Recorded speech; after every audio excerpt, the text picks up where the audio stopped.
수용소 같은 데 갔다 결국 정신병원에 수용되신 거예요. 그래서 저는 지금 학생들도 사실은 학생들의 어떤 지금의 행동이나 이런 것들이 어떤 신호인데 그 언어가 제대로 들려주지 못하고 이렇게 징벌되거나 그다음 벌을 주거나 아니면 정신병원으로 보내지거나 병원으로 보내지거나 그래서 애들이 뭐 나쁘거나 아니면 미쳤다 이렇게 이해되는 학생들의 언어라는 것이 이런 상황이 아닌가라는 생각이 좀 들었습니다.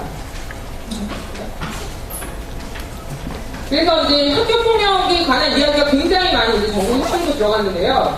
여기 이제 나온 대책은 이런 거죠. 인지하면 즉시 정리하고 가해 학생은 뭐 즉시 출석 정지시키고 잔여학교에 이제 학교폭력 자치위원회 열어서 증거를 한다. 그리고 가장 이제 우리 그 메가톤으로 된 게 이제 지금 편향기록부에 기재한다. 그래서 학교폭력 자치위원회에 올라가면 서면사가 제가 이제 그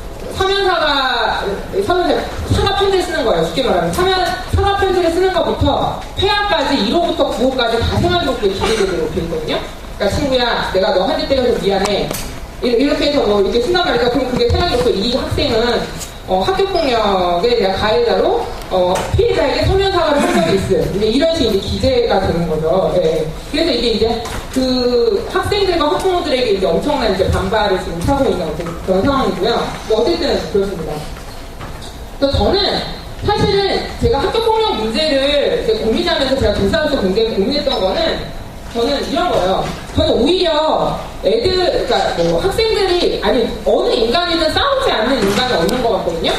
네, 그러니까 어느 공간에서든 다 싸우잖아요. 다 갈등이 있는데, 문제는 학교폭력 문제에서 가장 제가 고민했던 거는 왜 이렇게 폭력의 세기가 심할까? 그러니까 왜 그런 폭력적인 행동을 쉽게 선택할까? 그러니까 뭐 물고문을 한다는 둥, 뭐 별리가 다 나오잖아요. 뭐 빵 선택, 뭐 여러 가지가 나오잖아요.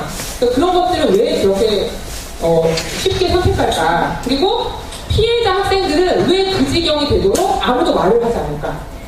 네. 뭐 그런 거. 그 다음에 그 상황을 뻔히 보는 학생들은 왜 그거에 대해서 증언하지 않을까? 이제 이런 게 이제 굉장히 고민이 많이 됐어요. 그래서 제가 이제 고민한 거에 대해서 좀 말씀을 드리면, 이런 거예요. 그러니까 제가 뭐 앞에 막 소개도 제가 그 뭐 인공조사인에 거기 소개가 됐는데 상당히 부끄럽습니다. 왜냐면 제가 보통 이제 억울한 일이 생겼을 때요. 학생들이 억울한 일이 생겼을 때, 이런 일이 억울합니다. 이렇게 해서, 이렇게, 호소하면은 여러분들 주로 어떻게 생각해요? 보호자인 분들은 주로 어떻게 하시나요? 고자질 하지 마라. 그쵸? 이르지 말라고 그러죠. 예, 어디 이르지 말고. 그래서 세상에 다양한 사람이 있는 거다. 사회생활 하려면 그 정도는 반 넘길 수 있으면 된다. 이런 메시지잖아요. 주로 갈등이 일어났을 때. 아무도, 예를 들면 저한테 있었던 일이 이런 거예요. 핸드폰을 하다가 이제 주다하게 뺏겼다고 이 친구가 느끼는 거예요. 그래서, 선생님, 저는 하지도 않았는데 지금 제 핸드폰 뺏어갔다고. 그러면 원래 제가 인공조사는 제가 상상하는 상황은 이런 거예요. 네가 너의 정당한 권리를 빼앗긴 거니까 가서 선생님한테 너의 권리가 침해됐으면 알리고 갖고 돌려달라고 해서 너의 권리를 회복해. 이렇게 얘기를 하고 싶어요, 저는. 인권 얘기하고 교사로서. 근데 제가 하는 일을 제가 앞으로 다니면, 그러고서, 야, 그 선생님이 그렇게 나쁜 분은 아니야. 근데 그 시간 전에 기분 나쁜 일이 있으셨을 거야. 근데 그게 너한테 추측할 거야. 그러니까, 좀 이렇게 좀 기다려봐. 선생님이 일 지원한다고 하고 내가 갖고 올게. 좀 기다려봐. 이렇게 얘기하고, 선생님한테 가서. 근데 그런 선생님이 결국은, 제가 12년차 교사인데 한 교직경은 25년째. 그런 남자 선생님 이런 분이시거든요. 내일 모레 작년? 이런 분이에요. 주로. 그런 사건에 이제 중간중간 가면 선생님 죄송한데요. 걔가 수업 시간에 핸드폰에 자주 하는 애는 아니거든요. 죄송한데 걔가 급한 일이 있었나 봐요. 제가 가서 제가 이렇게 따끔하게 지도하고 다른 제가 돌려주면 안 될까요? 이렇게 이제 선생님 잘 구워 설명하고 제가 갖고 와서 야 제가 돌리지 말아라. 안타까운. 그러니까 제가 밖에서는 학생권 있네 이런 거 떠들고 다니지만 사실은 이제 제가 하는 것도 그런 모습이라는 거죠.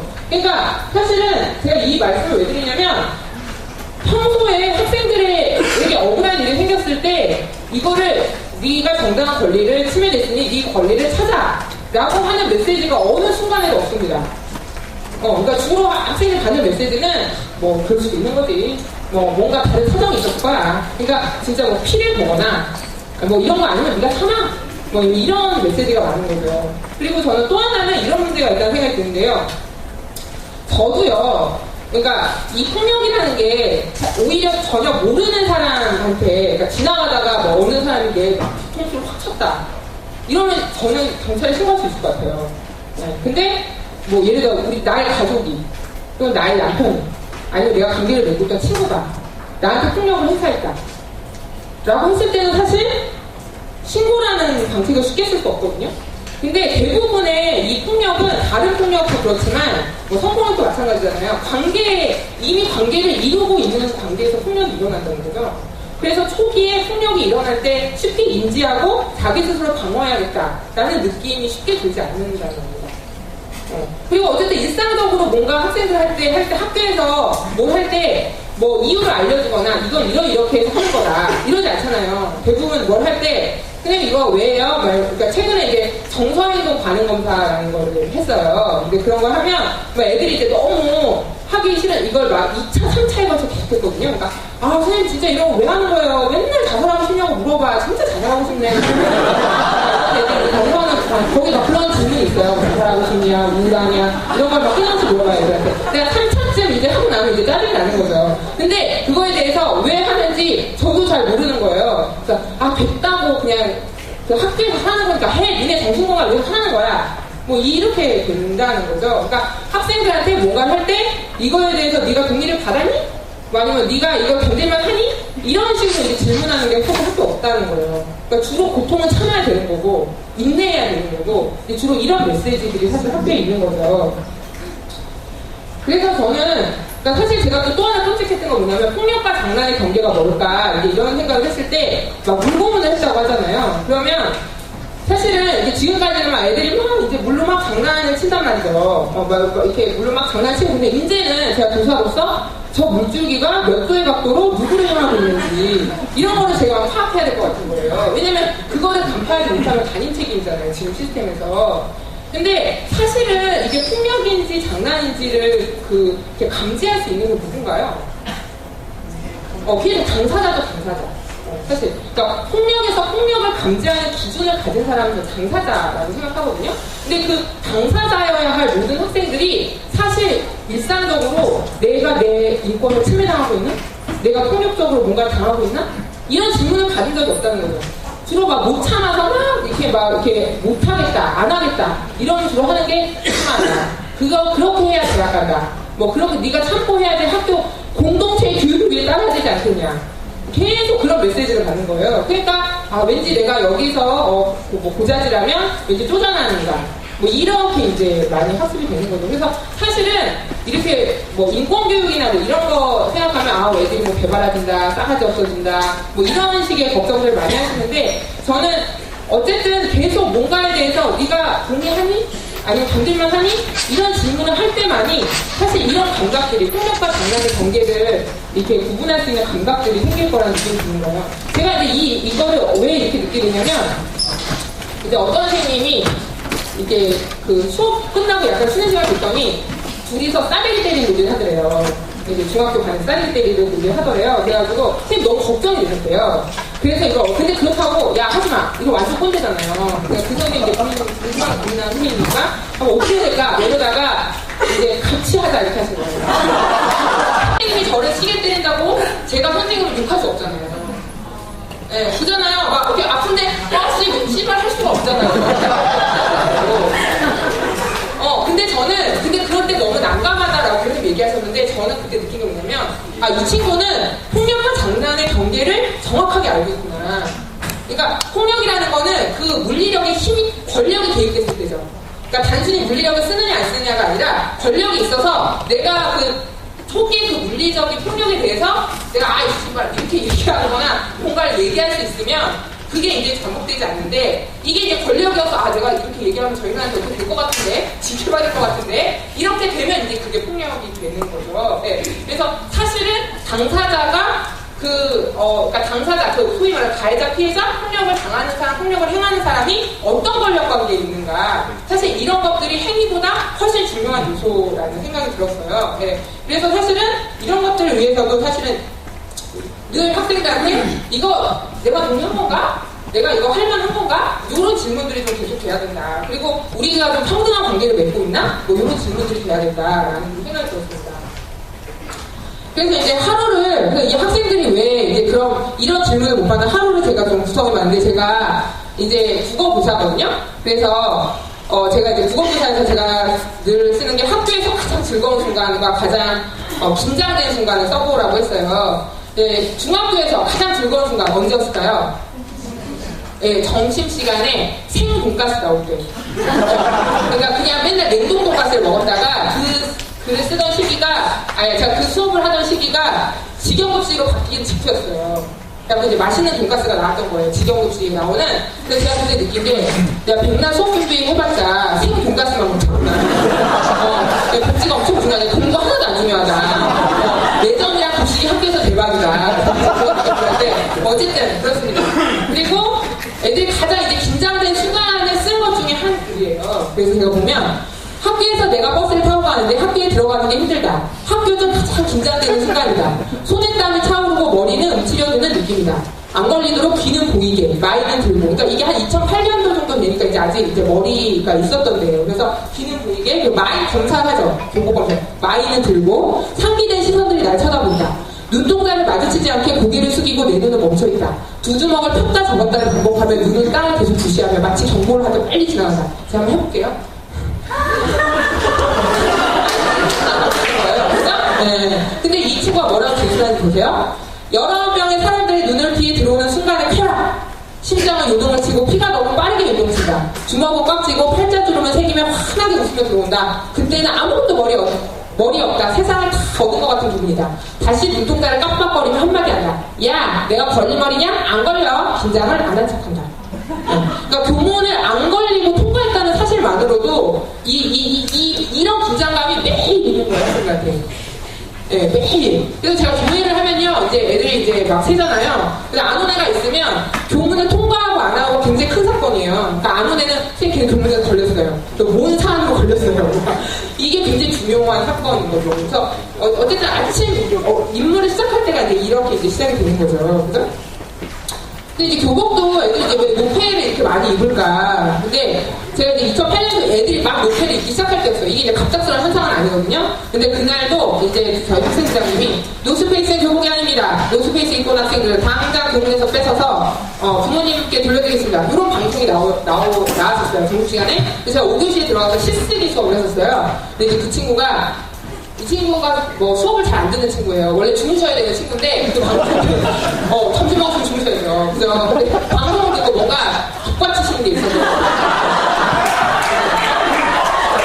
그래서 제가 노스패딩 입는데 겨울이 오면 모든 학생들이 노스패딩을 입는다. 새까만 노스 걸리지도 않는다. 하지만 눈에 띄는 가슴팍 상표. 왜 노스만 입을까? 다른 패딩들도 많은데 노스는 비싼데 담배빵 당하면 터지는데 노스는 간지템 비싼 노스 안에 내 몸을 숙이고 무엇이라도 밴듯하게 당당하게 거리를 합니다. 한겨울에 노스만 입어도 무서울 게 없다. 굉장히 멋지죠. 제가 이걸 보고 느낀 게 저는 솔직히 그때 당시만 해도 학생들이 왜 저렇게 멋없는 등산 잠바를 입을까? 그잖아요. 다 검정색이고 그게 굉장히 궁금했는데 이 친구가 제가 이게 시를 쓰고 나서 친구랑 이렇게 얘기를 했는데 그 친구가 등산 잠바가 안 걸린다는 거예요. 왜냐면 이제 보통의 잠바들은 좀 빨주노초판하고 이런 게 좀 있잖아요. 네. 그래서 이제 많이 입기 시작했는데 어쨌든 이제 상표는 좀 중요하죠. 그래서 사실은 뭐 여기 계신 분들 나이 키 못 신으시고 나이스 많이 신으셨죠. 네. 저는 게스 바지 못 입고 거우스 바지. 그래서 제가 약간 그 세대가 약간 느끼시죠. 네. 그래서 요즘에 이제 노페가 유행인 거죠. 네. 근데 어쨌든 제가 여기서 이게 되게 찡했던 건 뭐냐면 노스의 내 몸을, 그러니까 내 마음을 가리고 싶은 거죠. 예. 그러니까 뭔가 이게 살아남기 위해서 자기를 드러낼 수 없는. 근데 그게 노스가 나한테 굉장히 큰 내가 살아남게 해주는. 그게 이제 굉장히 나한테 큰 힘이 되는 거죠. 예. 그래서 제가 진짜 근데 사실 이게 학생들만 그러진 않거든요. 교무실에도 명품도 되게 많아요. 예. 그래서 제가 선생님 그 노스 방송을 들으면서 이게 이상하다. 교무실에 명품 가방 갖고 다니는 선생님도 있는데 200만원 이상은 압수하겠다. 뭐 가방 200만원 이상짜리 압수하겠다. 그 선생님 이렇게 얘기 안 하는데 왜 그러시지? 막 이렇게. 근데 어쨌든 그러니까 어떤 물질주의에 빠진 어떤 공허한 마음들이 있긴 한데 그게 이제 학생들에 대해서는 유독 지속 압수라는 형태로 이렇게 지도가 사실은 되는 거죠. 그래서 그러니까 저는 이렇게 등골 브레이커들이 옳다는 뜻이 아니라 그거에 대해서 우리가 어떻게 접근해야 될까? 요거는 좀 되게 다른 방식이라는 생각이 들어요. 그러고 나면 이제 조회 시간에 휴대폰을 수거합니다. 이게 있었죠. 그래서 여기 왼쪽에 신문은 뭐냐면 7일 오후 강의 시간 교수가 파워포인트 프로그램으로 만든 화면을 띄우고 설명을 시작하자 주경민 씨는 재빨리 아이폰으로 사진을 찍어 저장합니다. 스마트폰은 일반 휴대전화에 비해 촬영 소리가 작고 기능도 간편하다며 폰과 그래픽이 많이 들어간 수업자를 미리 듣게 쓰는 것보다 사진을 찍어주는 게 편리하다고 말했습니다. 그러니까 이런 도구로 쓸 수도 있죠. 근데 이런 도구로 쓸 수도 있죠. 이제 오른쪽에 보시면 선생님이 손을 탁 찍어드니까 학생들이 쫙 핸드폰을 이런 멋있는 장면이 현실에서 구현된 건 아니고요. 영화의 한 장면입니다. 근데 여기에서도 보시면 알겠지만 휴대전화를 수거한다는 게 학생들한테 어떤 일일까요? 그러니까 사실 저는요. 휴대전화가 학생들과 세상을 연결시켜주는 통로라는 생각이 들거든요. 근데 그거는 학생들뿐만 아니라 다 마찬가지잖아요. 휴대폰이 없어지거나 휴대폰을 어디에 놓고 왔거나 그럴 때마다 뭐 이렇게 분명히 나는 이 세계에 있는데 그죠? 내가 이 세계에 있는데 이 세상과 단절된 듯한 느낌이 들잖아요. 그러니까 학생들도 어쨌든 이 세계와 단절되는 느낌을 받는 거예요. 어쨌든 이 휴대폰을 내고 나서 그죠? 그래서 사실은 학교가 굉장히 그때부터 폐쇄적인 공간이 되는 거죠. 그리고 많은 부분 휴대폰을 압수하는 게 뭐 공부에 방해가 된다 이런 것도 있지만 사실은 휴대폰에 대해서 유독 그런 이유는 이런 사실 대부분의 학생인권에 대한 침해의 현실이 휴대폰을 통해 고발되고 공개된 사건이 있는 거죠. 사실 체벌이나 이런 게 사실 그렇게 공개가 되잖아요. 그래서 사실은 이제 이렇게 해서 세상과 차단이 됩니다. 세상과 차단이 되고요. 그래서 이제 이런 부분을 보면서 이제 수업을 열심히 봤습니다. 그래서 30분 더 공부하면 내 마누라 얼굴이 바뀐다. 뭐 이런 이제 부분을 하고 이제 뭐 엄마가 보고 있다. 그래서 어머님 사진이 계시기도 하고 뭐 이렇게 이제 수업을 봤죠. 그래서 수업이 끝나면 야자를 하죠. 그죠? 근데 이 사진이 뭐냐면 1년에 1040시간 학교에 있다는 법 때문에 지금 난리가 난 거예요, 학생들이. 근데 우리나라 학생들은 3150시간. 근데 이제 저는 물론 서울은 강제 야자가 많이 안 있다고 하는데 대부분의 학생들이 야자를 하지 않아도 방과 후에는 학원에 가죠. 그러니까 사실은 이런 걸 하고 있는 거죠. 그럼 앞부분이 왜냐면 이게 현실이잖아요.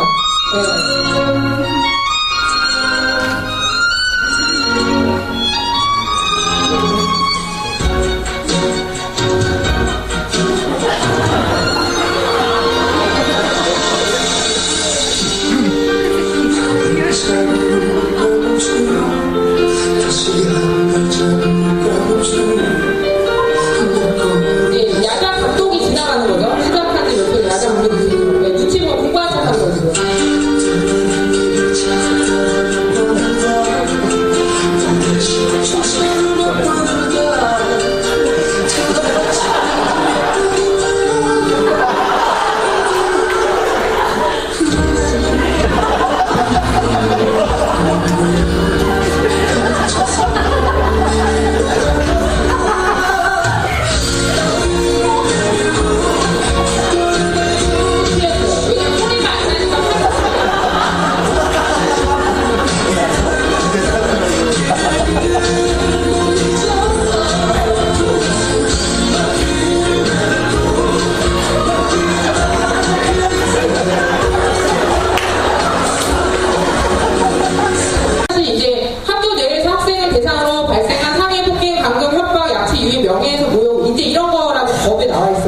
그래서 제가 학생들한테 학교폭력 예방교육을 해봤어요. 그래서 뭐라고 했냐면 학생들이 당하는 걸 써봐라. 학교폭력을. 니네가 생각하는 학교폭력을 써봐라. 그랬더니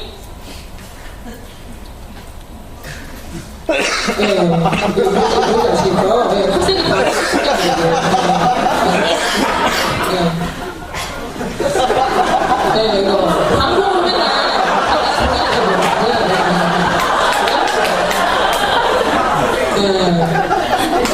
왜 이렇게 하시는 분 있죠.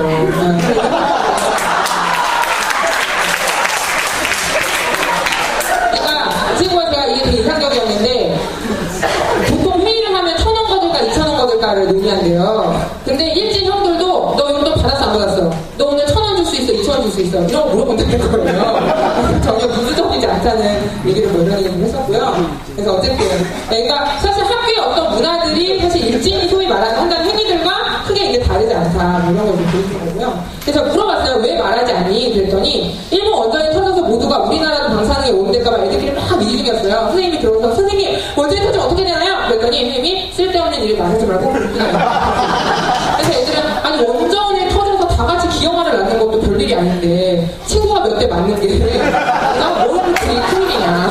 그래서 일상 맞는 게 일인데 뭐 이런 거죠.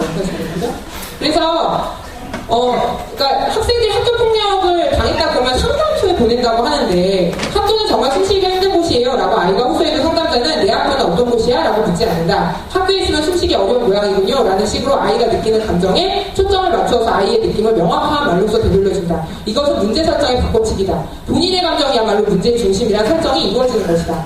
그러니까 학생들이 예를 들어서 아프다면 그 아플 수밖에 없는 그 환경과 조건에 대해서 얘기해야 되는데 사실 그거에 대해서 쏙 빠져있고 학생의 문제로만 사실은 남는다는 거죠. 네. 그래서 실제 보면 제가 이제 이게 그러니까 이 중3 일진의 24시인데 경향신문에 10대는 아프다 했는데 요 앞에 부분 이야기는 이 친구의 악행이에요. 그러니까 이 친구가 학교에 늦지막하게 와서 내리 자다가 점심 먹고 삥 뜯어서 오후에는 노래방 가는 이제 그런 얘기고요. 요 뒷부분인데 집에 도착하니 10시쯤이다. 컴퓨터를 켜서 서든 어택이나 피파를 한다. 한 번 시작하면 4시간은 기본이다. 한때는 인터넷 게임 정도에 걸려 안 하면 손이 떨리기도 했다. 게임을 하다 배가 고프면 라면을 끓여 먹는다. 근데 이제 제가 이제 더 봤던 뒷부분인데요. 엄마는 큰 집에 맡겨진 지도 2년이 다 돼간다. 엄마는 외가에 사신다. 아버지는 지방에서 일을 하고 계신다. 아빠, 나 아빠 보러 가도 돼? 라고 말하면 별관심이 없다. 그냥 대충 차비가 생기는 대로 지방에 내려가기도 한다. 아버지를 마지막으로 본 것은 한 달 전이다. 새벽 2시쯤 잠이 든다. 그러니까 저는 이제 이런 친구를 데리고 제가 한다는 건 뭐냐면 이런 친구가 학교폭력 가해자가 보면 다니면 야 너는 왜 배려할 줄 모르니? 너는 왜 다른 사람 입장에 생각할 줄 모르니? 뭐 이런 제가 훈계를 한다는 거죠. 근데 저는 이 친구 인생에서 한 3년간 배려나 뭐 이런 걸 받아본 적이 있었을까? 배려라는 걸 의미를 알고 있을까? 뭐 이런 생각이 드는 거죠. 네, 그리고 그렇지 않은 친구들도 일어나요. 그러니까 이건 EBS에 이제 어떤 학교폭력 가해자의 부모님이 쓰신 고백의 글인데 공감 능력이 떨어지지 않아도 가정에 특별한 문제가 없어도 일어날 수 있는 일이라는 걸 알아달라. 이런 얘기를 하거든요. 그러면 문제 뭐냐면 단순히 가정의 문제만도 아니고 그 개인의 문제만도 아니라는 거죠. 그래서 우리가 사실은 학교라는 공간에 대해서 좀 더 들여다볼 필요가 있다라는 생각이 들고요. 그래서 실제 폭력이 많이 일어나는 공간의 특성들을 보면 굉장히 폐쇄적인 공간들이 많은 거죠. 그래서 이게 뭐냐면 스탠포드 감옥 실험이라는 건데 이건 이제 그냥 일반적인 사람을 모아다가 어떤 사람에게 죄수 역할을 주고 어떤 사람에게 간수 역할을 준 거예요. 사람들이 처음에는 이거를 제대로 수행하지 못합니다. 네. 그러니까 간수 역할이 주로 저런 거잖아요. 저렇게 뭐 간접 체벌을 한다든지 몸을 수색한다든지 그런 건데 처음에 못하니까 이 실험자가 어떻게 하냐면 눈을 가리게 해요. 네, 서로 인간적인 어떤 그 컨택을 못하게 하는 거죠. 예, 그러고 나서는 굉장히 쉽게 남을 수색한다든지 뭐 체벌한다든지 뭐 이런 행동을 굉장히 쉽게 했었다는 거죠. 그러니까 그만큼 공간의 영향을 많이 받는다는 걸 알 수 있는 거죠. 네, 빨리빨리 해야 되겠네요.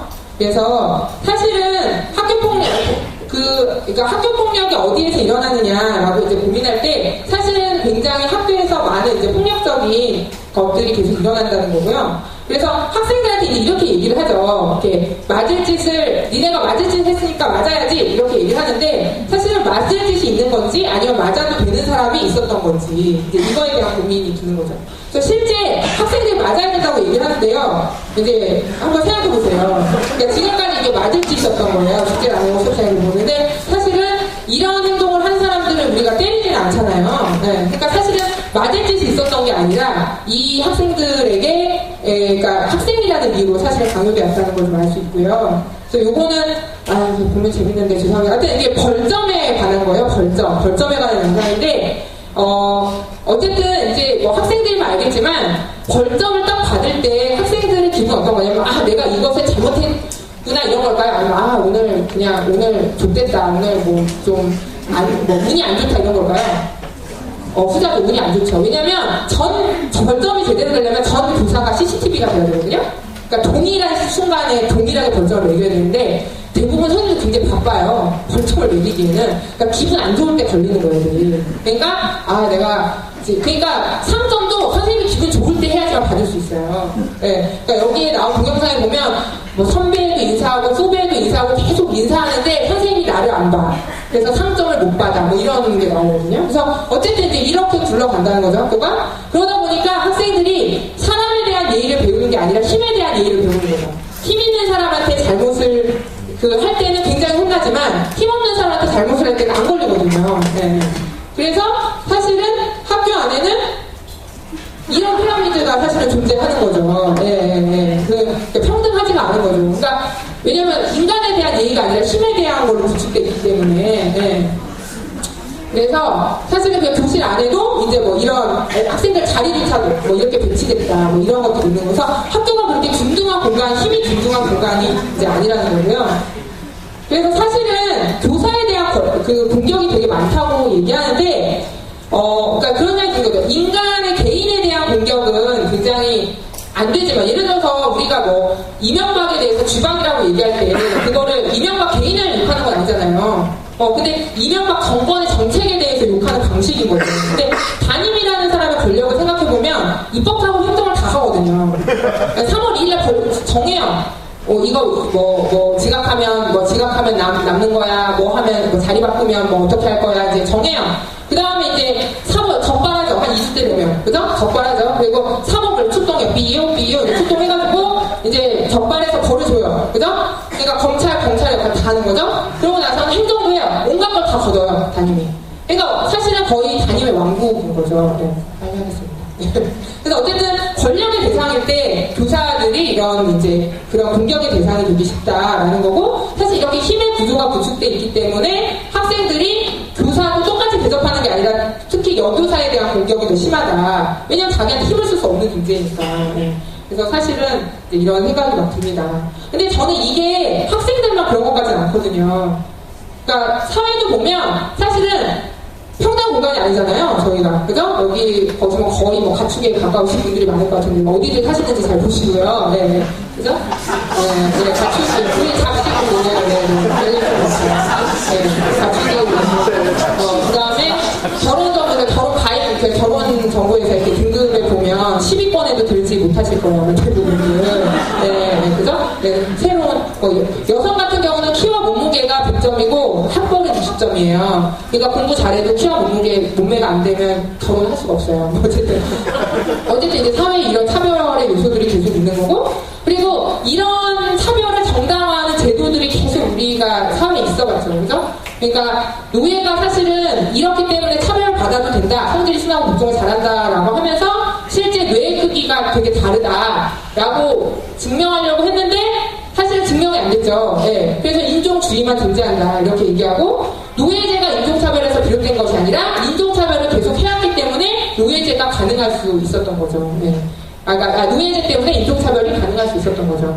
그래서 학생들한테 굉장히 미성숙하다, 구별력이 없다는 얘기를 많이 하는데, 이걸로 각종 이제 어떤 제도들의 제한이 있는데요. 사실 이런 것도 사실은 학생들도 그러니까 이런 거에 대해서 학생들한테 잘난 것도 없이 나른다. 이게 이제 왕따의 특징을 애들이 적은 거예요. 특이하게 생겼다. 이제 친구가 없다. 이런 애들이 이제 왕따가 된다는 거죠. 근데 사실은 이런 것들이 이러한 차이를 인정하지 않은 권위적인 문화와 사회 구조에 이렇게 기인한 바가 많다라는 이제 그런 거고요. 그러니까 실제 여성들 같은 경우도 이런 유명한 분들이 여성에 대한 이런 말도 안 되는 편견을 가지셨다고 해요. 그래서 저는 사실은 학생들도 지금 학생들이 미성숙하다는 것도 사실은 이 약자에 대해서 편견을 붙이는 것은 아닌지 이제 그런 생각이 좀 들고요. 그래서 미성숙이라는 건 결국 미성숙하다는 관념이 있는 거고, 그러다 보니까 굉장히 보호와 통제를 강화하게 되고, 참여할 기회와 실수할 기회가 없어지고, 그러니까 성숙할 기회가 없어지고, 다시 미성숙해지고, 그래서 또 미성숙하는 개념이 생기고, 그래서 계속 이 미성숙의 이 악순환이 계속되는 것은 아닌가 이제 그런 생각이 듭니다. 그래서 사실은 제가 이렇게 아동이니까 어린이가 권리를 제한해도 된다라는 얘기를 많이 하지만 죄송합니다. 네. 그래서 하지만 사실 아동은 사실 근대의 산물인 거죠, 그죠? 이때까지만 해도 막 어른이라는 개념이 따로 없었던 거죠. 어른과 아이라는 개념이. 네. 사실은 이런 이유로 차별을 하는 것이 정당한가 이런 생각이 좀 들고요. 그래서 다시 폭력에 대한 얘기로 들어오면 사실은 체벌은 결국은 우월한 권력에 대한 믿음을 심어주고 그 다음에 자신의 무력감과 의존성을 좀 느끼게 하는 이제 그런 수단으로 많이 사용이 됐다라는 얘기가 되는데 그래서 사실은 좀 더 할 얘기들이 있는데 지금 제가 너무 시간이 없어서 그러니까 저는 사실 제가 처음에 했던 얘기로 돌아가면 그러니까 결국 저는 누군가가 폭력을 행사하게 될 때는 자기가 이런 사다리의 맨 끝이 아니라는 거 확인받고 싶을 때인 것 같아요. 자기에게 수직관계 내가 맨 끝이 아니고 내 아래에 누군가가 있다는 안정감. 근데 학교가 평등한 공간이 아니기 때문에 자기의 존재감을 인정받기 위해서는 끊임없이 자기가 뭔가 세다. 난 누구보다 세다. 나는 평균적으로 세진 않아도 누구보다는 세다가 필요한 거고 그 누구를 찾는 것이 사실은 차별에 근거한 것들이 굉장히 많다는 거죠. 그래서 폭력을 없애기 위해서는 사실은 차별이 없애야 된다. 그래야지 차별의 어떤 그 수레바퀴 이 수직구조에 자기가 위치라는 거를 확인하려는 그런 욕구가 없어진다라는 생각이 들고요. 예, 제가 마지막으로 이 학생의 글만 보여드리고 마칠게요. 그러니까 이게 이제 뭐냐면 가출한 청소년들이 탈 수 있는 버스예요. 이게 일정 시간마다 이런 번화가 있는 버스인데 이 친구가 어제 나도 새벽 탈출 한번 걸려서 아버지한테 맞았어요. 저 자식도 맞을 짓 하면 맞아야죠. 예, 이건 이제 좀 학교보다 가해자 같은 느낌이죠. 그죠? 근데 이제 이 친구가 뭐라 그랬냐면 번화가에 있는 나와 버스에 있는 나는 다른 것 같아요. 번화가에서는 사람들한테 무시당하지 않고 시비 붙지 않으려면 센 척해야 돼요. 가오도 좀 잡고 담배도 피고 침도 뱉고 욕도 좀 해야 하거든요. 근데 버스에서는 많이 자제하죠. 그냥 그러면 안 될 것 같아요. 근데 전혀 버스에서의 제 모습이 더 좋은 것 같아요. 그래서 버스가 더 기다려지는 것 같아요. 네. 그래서 저는 사실은 학생들을 폭력으로부터 자유롭게 하는 거는 학교가 살아남아야 하는 그런 공간이 되어서는 안 된다. 그냥 편하게 살아갈 수 있는 공간이어야 되고 계속해서 살아남아야 하는 공간인데 학생들은 어떤 걸로든 센 척을 할 수밖에 없고 그 센 척에서 약자들이 그 센 척의 희생자가 될 거라는 거죠. 네. 그래서 사실은 이렇게 그 센 척을 하지 않아도 되는 학교를 만드는 데 있어서 학생 인권이 굉장히 중요한 키워드가 되리라고 생각합니다. 네, 죄송합니다.